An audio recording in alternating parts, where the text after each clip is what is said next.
Hello everyone, happy Friday. Welcome back to my channel. If you're new here, my name is Christina and I'm a fashion reseller on the Poshmark app. You can find me on Instagram at little.black.hanger. You can also find me on Poshmark at littleblackhanger without the vowels. I want to start off this video by saying thank you so much for 7,000 subscribers. I can't believe it. It feels like yesterday we were at 100 and then 1,000 and now we're at 7,000 and I'm just like blown away. So thank you guys so much. It means the world to me. I couldn't do what I do without you guys. Everyone has been so supportive of me and so kind and so loving, and I'm overwhelmed with emotions and blessings, and thank you.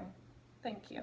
So today we're going to be doing a Q&A. I like to do these videos every now and then so that you guys can ask me questions that maybe you have DM'd me and I just haven't gotten to. It's really hard for me to stay on top of questions sometimes, although I have been doing better. So round of applause for me. This just gives me a chance to just sit down and answer all of your burning questions. And yeah, let's just get to it. I don't know what I'm doing with my hands. Jazzercise. Okay. All right, so I asked you guys on Instagram to send me any questions that you had, whether they be Poshmark related or personal. So I've got those questions pulled up on my laptop and we're gonna get to answering them. First question is, what is your favorite brand to resell, men's and women's? Mine is Cole. Favorite brand for women's is Lululemon. Favorite brand for men's is probably J. Crew. I really like J. Crew style for men. So that's my answer. Next question is, how's Scooby been doing? Scooby is great. He's a wonderful little baby.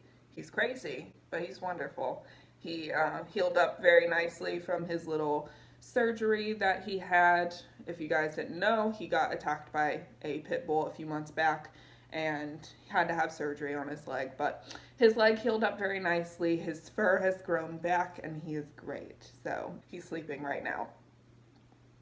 Anyways, also, next question all comes from the same person. Also, did you not go to Posh Party Miami? No, I didn't. I should have, because it's super close to me. I live about like 45 minutes north of Miami, but I just lost all track of time and like what day it was, and it just snuck up on me so quickly, and I honestly didn't even remember that it was happening until like the day that it was happening, and then it was just like too late for me to, you know, get the car and drive. It was just a lot. So that's why, lack of planning on my part, I'm a failure. Next question, is there days where you feel discouraged about not selling anything? And if so, how do you deal? Of course, yeah, everybody has days where they don't have good sales days.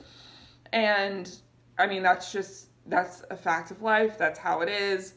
And during those times, I really try not to focus on not making sales, if that makes sense. So I will, you know, go through my inventory or catch up on things that I've been letting stack up. I'm really bad about letting stuff stack up and not putting it in inventory. So I'll do that, or I'll look at my closet and see what I can rephotograph, or if I can spruce up any descriptions or titles or something like that. So I will put my energy and my thoughts into what I can do to better my business, as opposed to just focusing on not making sales. And that really seems to help, because when you just focus on not making sales, it really can get you down, and it's just a spiral, and it spirals out of control, and you just roll down the hill, and then all of a sudden you're just laying in the grass like, I'm never gonna make a sale again, you know? So focus your energy on something positive and how you can better your business, and the sales will come, I promise. Next question is, how long have you been a full-time reseller, and what did you do before you were a full-timer? So I have been a full-time reseller for about a little over a year now. And I was actually a makeup artist before I was a reseller. I did special effects makeup, which is like, you know, zombies and gore and blood and stuff. And I also did beauty makeup. I was the manager at Ulta Beauty. cat's out of the bag. That's the company I used to work for. Yeah, that's what I did. I did face painting for children's events and stuff like that. So really anything that had to do with makeup and such. I did a lot of like, Halloween was always my busiest time of year. I did a lot of Halloween events in downtown West Palm Beach, and that was fun. But yeah, one day I just kind of didn't like makeup anymore. So I decided I needed to do something else. So that's how reselling happened. Next question is, are you planning on getting any more tattoos?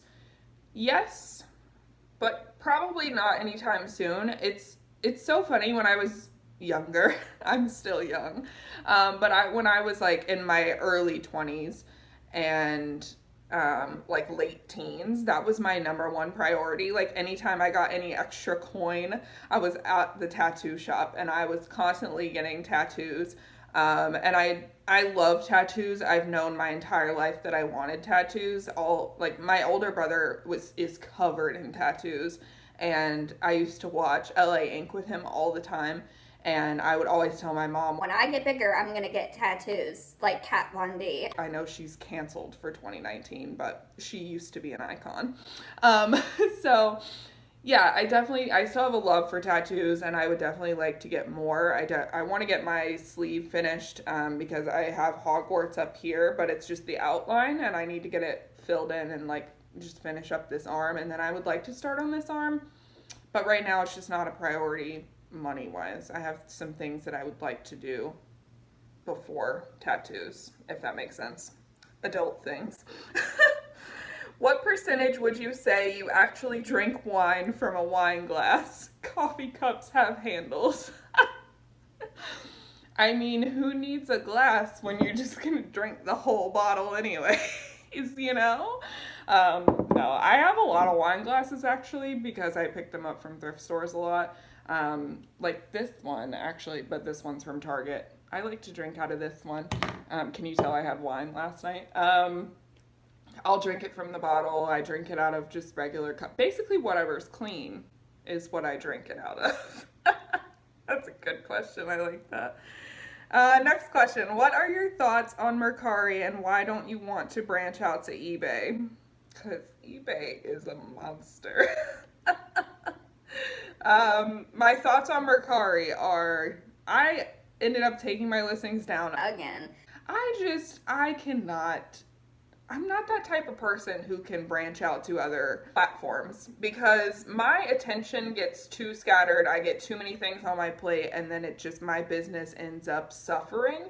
So it is so much better for me to just commit to one platform and just go all in. And that has really helped. And I've noticed that my Poshmark sales have been doing a lot better now that I'm just focusing on one platform. So that's my reasoning. Also, I have done eBay in the past, and it's not bad. It's just really fashion is not a huge contender on eBay. If I were to do hard goods or something like that, I would most certainly do that on eBay. There's nothing wrong with eBay. Like I said, clothing is just a little more tricky on eBay, and buyers on eBay tend to be a little more, how do I put this nicely? A little more challenging on eBay. Especially like with returns and stuff like that on clothing. So it's just a hassle. It's just not worth it to me. So yeah, that's my reasoning. Nothing against eBay. It's just I'm spoiled by Poshmark, and I like to live in my beautiful land of easy shipping, easy fees, easy peasy, beautiful Poshmark. Next question. Not a question, just wanted to say that I love your optimism and authenticity. You're amazing. Thank you. Thank you. I try to be. I try to be as optimistic as possible. Next question is, why is that some brands will sell instantly for some and others not at all? There's a lot of factors to selling an item: photos, description, title, and style of the item too. It's not necessarily having to do with the brand. So like I could pick up a super trendy Lucky Brand piece. I don't know why Lucky Brand always comes to my mind. But anyways, I could pick up a blouse that is by Lucky Brand and it's super on trend and it'll sell instantly. And then I can pick up a shirt by Lucky Brand that is not on trend. It's maybe an older style or it's just not something that anyone is looking for, and it'll sit forever. So it's not necessarily the seller, it's the style of the garment. So that's why I choose style over brand. If something is like bootcut jeans, if it's a good brand but it's bootcut, it's gonna sit forever. But pick up that same brand in skinny jeans and it'll fly out of your closet. You see what I mean? So it may just have to do with style. It could be photographs, it could be description, it could be the keywords you're using. There's a lot of factors that go into why or why not.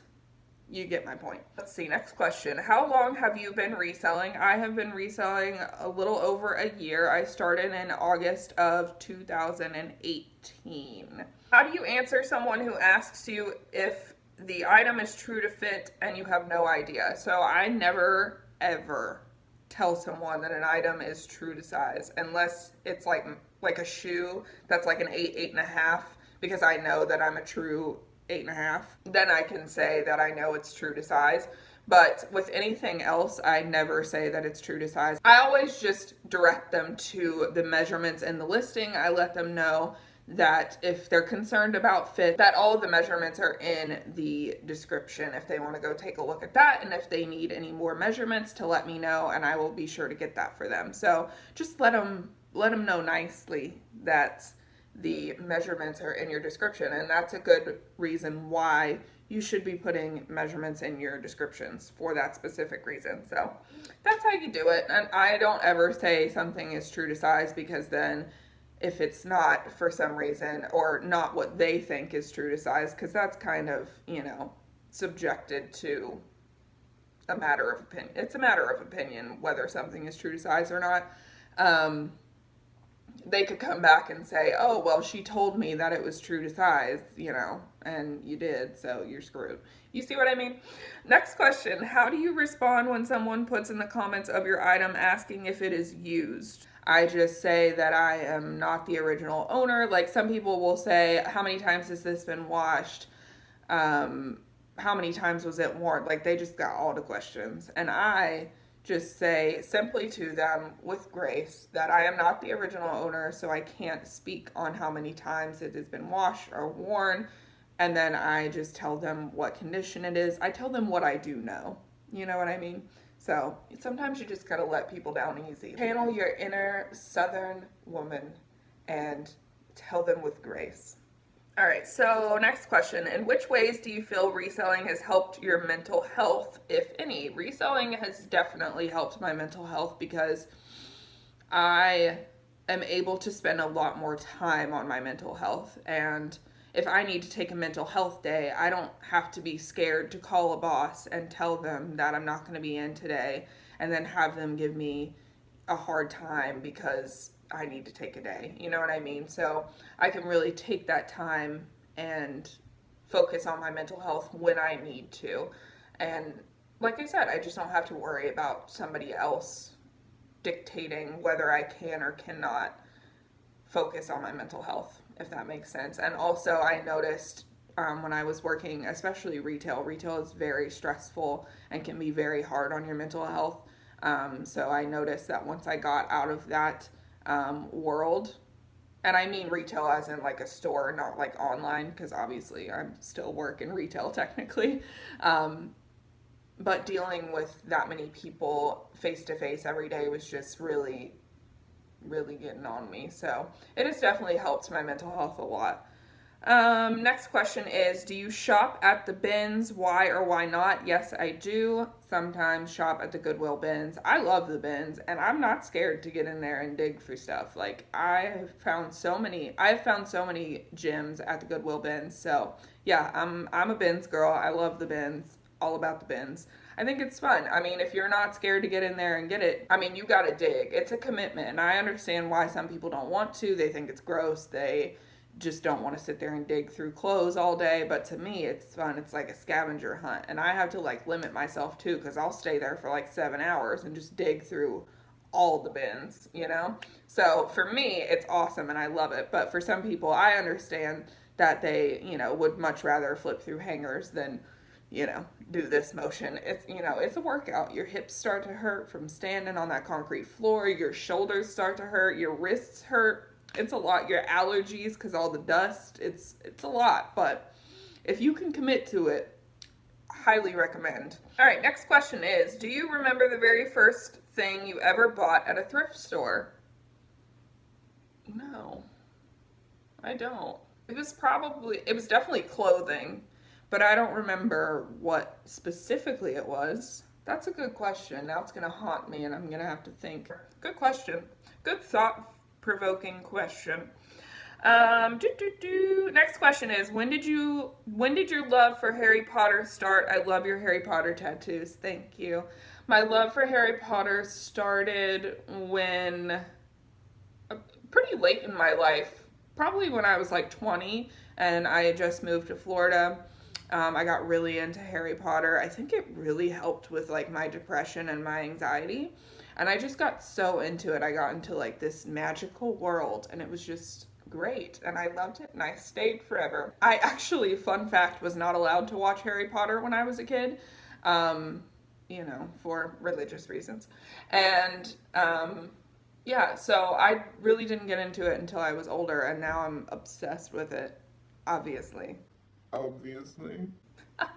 You see what I did there? You see it was a Snape joke. You get it? Obviously. Okay, we're gonna move on.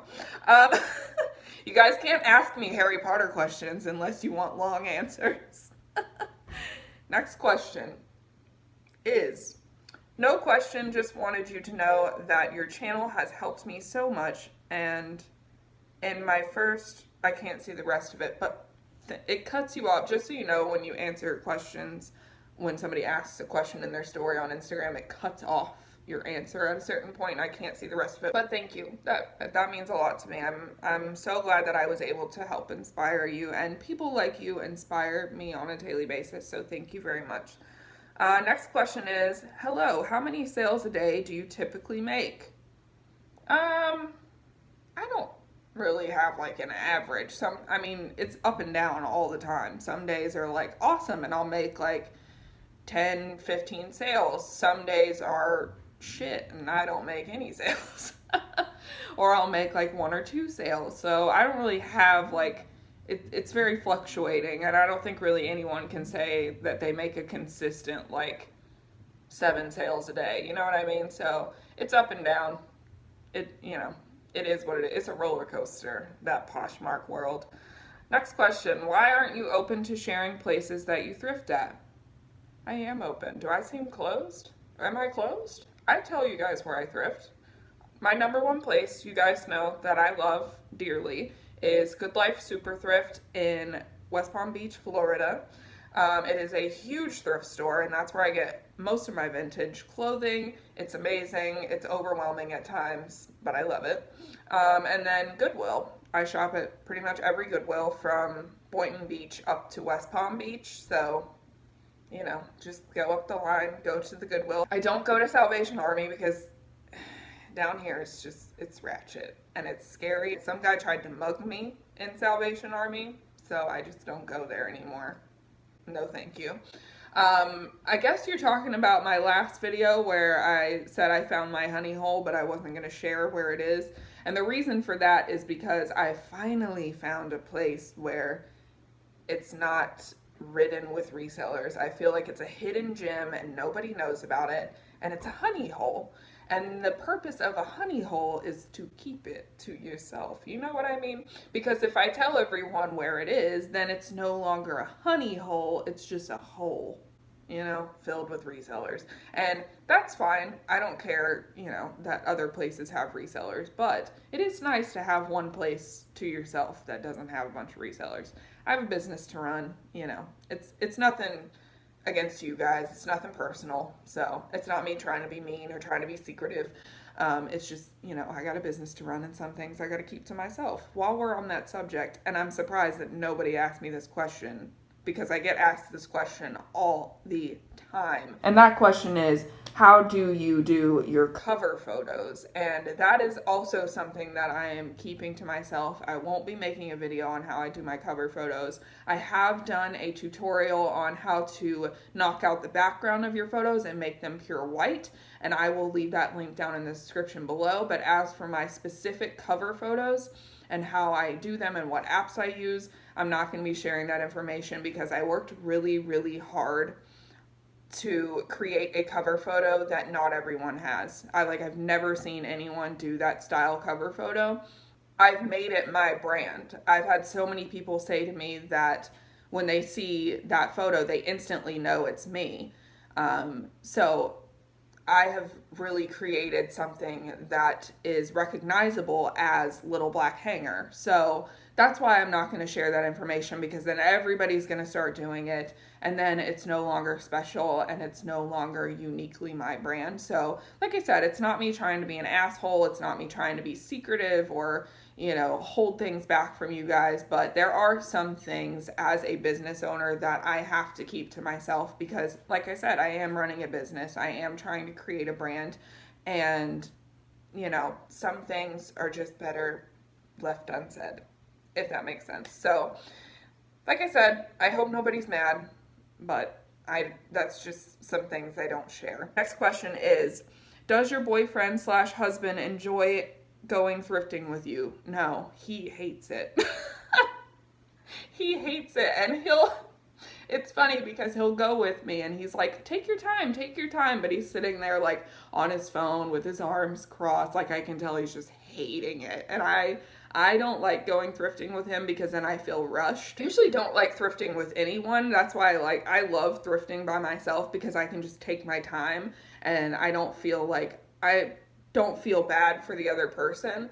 But I definitely don't like thrifting with him because it's not that I don't love him. I love him. If I'm going in there for myself and we're just going to like look at, you know, just random things or like little tchotchkes for the house, we'll go together and that's fine. And he seems to be good with that, but he hates going, like, if I'm going for Poshmark, he definitely doesn't like it. So yeah. I wish he did though. I wish we were like a power posh couple and he would go thrifting with me and like get into it, because it's really awesome, but we're not there yet. We're working on it. We're gonna work on him. Next question is, do you plan on having children? No. I don't know. I don't know. Maybe. At the moment, Joe and I have so many nieces and nephews and they're all still pretty young. So we really don't feel the need for children at the moment. Maybe when they all get older and start having opinions and they're mean, then maybe we will want to have children of our own. And also we have a dog, so I'm a straight up dog mom. Like, I'm obsessed with Scooby, and he fills the void of wanting to have children. So at the moment, we aren't planning on having children. But if we do, it'll definitely be in the future. You know what I mean? Like 10 years. I'm going to be an old mother. Next question is, how many sales do you aim for every day? I don't really have a goal for sales, because then I feel like that is almost counterintuitive. When you don't make that goal, then you end up feeling really down on yourself. If I make one sale a day, I'm super happy with that. You know what I mean? Like, I'm not out here trying to make 10, 15 sales a day. I'm not, you know, I don't have a specific number. I know to some people that probably sounds crazy. But like I said, it's just really counterintuitive to my mental state when I put that amount of pressure on myself. Like, oh, I want to make 10 sales today, and if I make 9, it's detrimental. And I'm like depressed and I want to sit in a hole and cry. So if I make one, I guess my goal, to answer your question, would be at least one sale. I like to make at least one sale. That's nice. I think everybody likes to make at least one.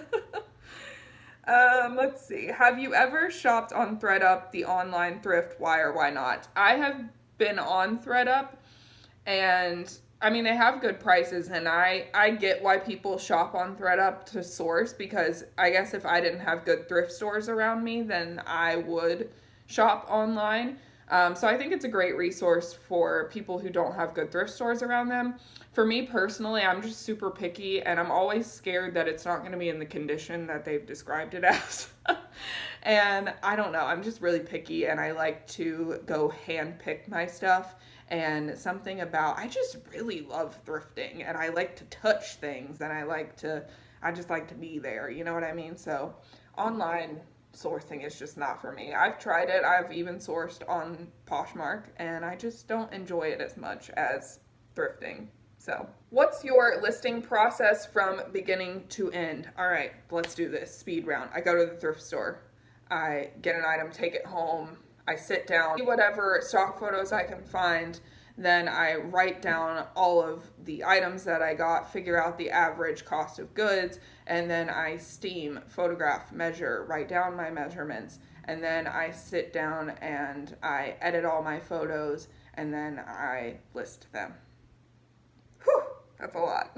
But that's it. Next question. When and how did you start on Poshmark? I think I kind of already answered this in the beginning of the video, but I basically just wasn't happy at my old job. A lot of drama was happening, so I quit my job. And then I swore to myself that I would never go work for someone else again. So I was determined to find something that was going to make me money and I didn't have to answer to anyone. So that's why I started on Poshmark. I actually started on Etsy, and then I went to eBay and then Poshmark. So that's how that happened. Any idea you can give on your ideal profit margins on inventory? I try to keep my cost of goods super low. So on things that I didn't pay up for and I have a very low cost of goods on, I like to at least make $10 on the item, if that makes sense. And then on items that I did pay up for, so say I spent $10 on something, I would like to make $30, you know what I mean? So like times 3. You guys will find out very quickly that I am very chaotic. And I don't really have strategies for things. I just do them. All right, next question is thoughts on LuLaRoe. Can't wait for the new video. Thank you. Thoughts on LuLaRoe. LuLaRoe is not dead. A lot of people say that it's dead, it doesn't sell. The Queen of Thrift and I were actually talking about this last night, and she was saying that the larger sizes tend to do better for her than the smaller sizes, which I agree with.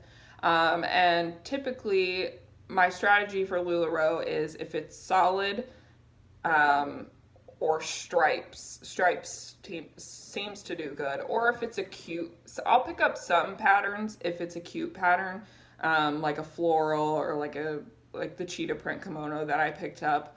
The higher quality LuLaRoe pieces, like the Elegance line of LuLaRoe, stuff like that. Just, I would definitely be picky with LuLaRoe, and just know that you're not going to get a ton of money out of it because it doesn't sell for nearly as high as it used to, but it does still sell. It's like a bread and butter brand at this point. It does sell, but it's just not going to sell for as much. So, but it's not dead. So that's my 2 cents on LuLaRoe. Next question. What do you consider a good sales day if I make a sale? That's a good sales day to me. I'm not picky. I'm not out here trying to get rich, If I make a sale, it's a good sales day. Have you ever tried the 30-minute method? If so, what are your thoughts? I haven't tried the 30-minute method. Like I said, I don't really have methods. I just have madness. So I really don't have any insight on the 30-minute method. I apologize. I'm just a chaotic Christina. How did you start generating sales, and how did your Poshmark look when you first started? I used to take pictures flat lay on a blanket in the middle of my living room. I'll show you some photos of mine from when I first started. And really, I started generating sales just by putting myself out there, following a ton of people, sharing my closet constantly. I mean, I shared until my fingers bled. I was constantly listing, and I just put I mean, in the beginning, you have to really put your all into it, like full force, pedal to the metal, eat, sleep, breathe, Poshmark, and then it all pays off in the end because then you can be a full-time reseller. And not saying that it's not a ton of work still, but it does slow up a little bit on the work, if that makes sense. So yeah, you just really got to grind it out for a good solid year. I would say at least 6 months. You just really got to pedal to the metal, grind it out, list, share, follow, and try and get your Instagram up. You really use social media to your advantage. It's free. It's a free marketing tool, and it's one of the best marketing tools. So that would be my advice for generating sales. Next question is, no question, just want to thank you. Love your videos.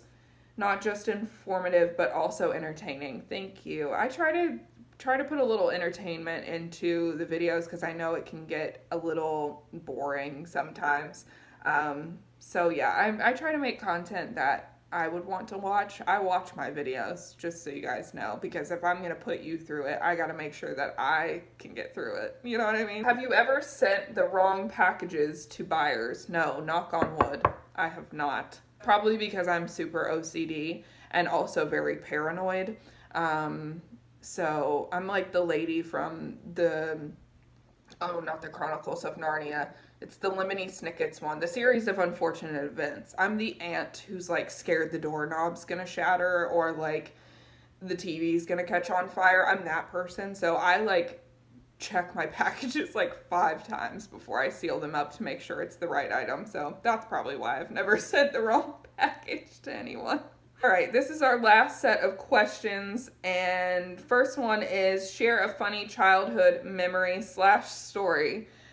So when I was a kid, I had really fat cheeks, and I still kind of do, but they were real chubby. So I would hide food in my cheeks, which I know sounds crazy. When I was little, my mom was very, I wouldn't say strict, but she was very conscious of how much sugar I was intaking, which is great. She's a great mom. Thanks, Mom. Thank you. And it's funny now, I'm not even a sugar person at all. I actually hate sugar now. So anyways, back to the story. So I grew up I'm the youngest of 5 children. And so I grew up with 3 kids in the house. And they were all older than me. The closest in age is my sister, and she's 10 years older than me. So they were all like teenagers and like preteens, about to be teenagers when I was little. So my mom would tell them, okay, she can have one last gummy bear, and they would put the bag out for me to get one more gummy bear, and I would stick my little fat hand in there and grab a handful of gummy bears and shove them in my cheek like a squirrel storing up for winter. I've always been mischievous and sassy and just out here storing food in my cheeks. And what's funny is we would go out to eat, and I've never been able to admit defeat. So I would start getting full, and instead of leaving food on my plate, I would take bites and just put the bites of food back in my cheeks, so that my plate would be clean, because I wanted to win, of course, and I wanted to get ice cream, even though I was stuffed. So I would keep the food in my cheeks and I would just chew it, slowly, and it would help me to eat all of it, but not, I don't know what it helps, but I still do it to this day as a 25-year-old woman. When I get full, that's how you can tell I'm full. Just a little fun fact, my little cheek will start puffing up because I'm just shoving food in there. It's crazy. Thank you for asking me that. I liked reminiscing. This isn't Poshmark related, but now that you've decided to give Mercari another chance, would you do an updated video for that platform in the near future, specifically as related to shipping boxes? Yes, I did decide to give Mercari another chance, but then I decided not to, so sorry. So, no, probably not going to do a video about Mercari because, like I said, I have decided to just solely do Poshmark and stop trying to do other platforms because it's not going to happen, like girl is just not, I'm not good at multitasking apparently. Alrighty, so that is it for all the questions. Thank you guys for participating. I hope I answered all of your questions to the fullest extent and you are satisfied with my answers. If you like this video, please be sure and give it a thumbs up on your way out. Also, if you haven't already, hit that subscribe button and join our little family here. We would love to have you. I put new videos out every Tuesday and Friday, and I will see you guys on Tuesday. Bye, guys.